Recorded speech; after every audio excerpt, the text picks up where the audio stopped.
Ayun, magandang araw po mga kaskatero. Ngayon pala ay babasahin ko sa inyo. Ito siguro ay isa sa mga libro ng Eskatero 5. Okay. Ayan, babasahin ko na. Welcome sa Eskatero 5. May logo pa. DT. Magandang araw sa iyo. Baka sa sapat na gulang ka na bago mo mabasa ito. Ang panahon nyo ngayon ay huwag niyong sirain ang samahan na pinaghirapan pa ng ating mga ninuno.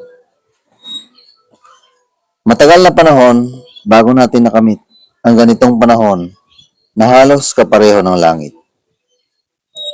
Ang mamuhay ng banal ay siyang buhay sa langit at siya ring magiging daan para makarating doon. Lahat ng tao ay makasalanan, pero ang pagsisikap upang hindi gumawa ng masama ay siya mong dapat isapuso. May kailangang buhay upang ang kasamaan lahat na gawain lagi ang gagawin mo. Dapat huwag kang magpadaig sa kasamaan, demonyo at tukso. Kaya nandyan ang Diyos natin upang tayo'y gabayan kapag naliligaw tayo ng landas. Magdasal lang tayo sa Kanya at tayo'y uunawain, patatawarin, tuturuan ng leksyon at mabubuting gawain. Salamat, nag-aaral sa Tero.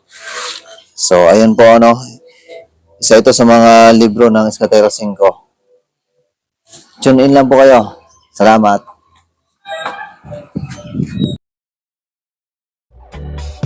Di ko alam ang gagawin nung napatitig ka sa akin.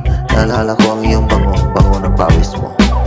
Nauutal, walang salitang lumalabas. Ang pag-ibig ay kumatas. Naalala ko ang nakaraan, mga asaran, kwentuhan